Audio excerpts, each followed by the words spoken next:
The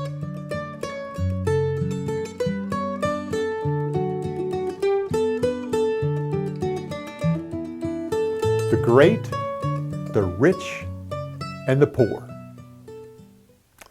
Jesus is going through Jericho as he's going up to Jerusalem. Now, this will be the last trip that Jesus will take up to the city before the triumphal entry.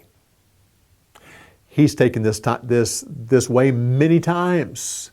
As a young man of 12 years old, he went to the temple, and then every year thereafter, he would go through this very way going up. He's passing by Jericho, which is the lowest city in the entire world, 1,200 feet below sea level.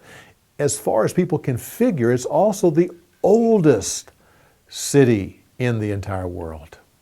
I find it interesting that Bartimaeus calls Jesus son of David because this was the way that David took when he came out of the city, running away from his son Absalom. He came down the same road, and then when he went back to Jerusalem, he went right up it. So Jesus is actually following that very same path. The issue with James and John about the right hand and the left. Of course, all of the monarchs, the kings, the place of honor was on the right hand, and the place of the second was on the left. And so this was on their minds. Has nothing to do with our story, but King Saul, the person who sat on his right hand was his son Jonathan. One who sat on his left hand was not David, but was his commander Abner. The area of taxes. We think in the New Testament of the despised tax collector. Well, the upper echelons of the tax collecting system was not that way at all. These are people who lived in Rome. They were wealthy. Matter of fact, they had to pay a lot of money to be given a region. And they weren't as high up as a Roman senator, but they were really quite a well-respected people. The people that are mentioned in the New Testament were at the bottom of the rung. These were actually more like custom house officials, tax gatherers. These were people that were selected among the various nations, the people that were actually nationals. They were considered traitors, and they would extract too much from the people. Matthew, one of the disciples, had been one of these tax gatherers, the lowest one. Well, Zacchaeus was in a position that's halfway between those tax gatherers and the people in Rome. So he was more like a tax commissioner.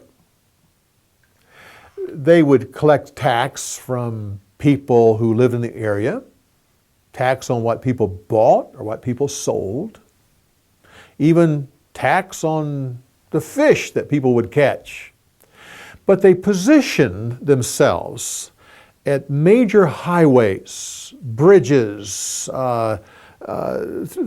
thoroughfares, because their major tax would come from people who were transporting goods from one nation to another or from one area to another. That's why this area was so important, this funnel that would go between the great desert and the Mediterranean Sea, between all the great kingdoms of the world. They would funnel through this little area right here. And Zacchaeus had a very important position. He was on the west side of the Jordan River, the road that went from the King's Highway up to Jerusalem. So he was a very wealthy person, and he hired other tax gatherers that would gather taxes from around about. A very important position. I think about Bartimaeus. I've often thought how when he could see and he looked at the face of Jesus and immediately started following Jesus, what he must have thought. And about 2 weeks later, to see his Lord crucified. We'll come back next week when we give you more insights on the story of the week. We'll see you next week.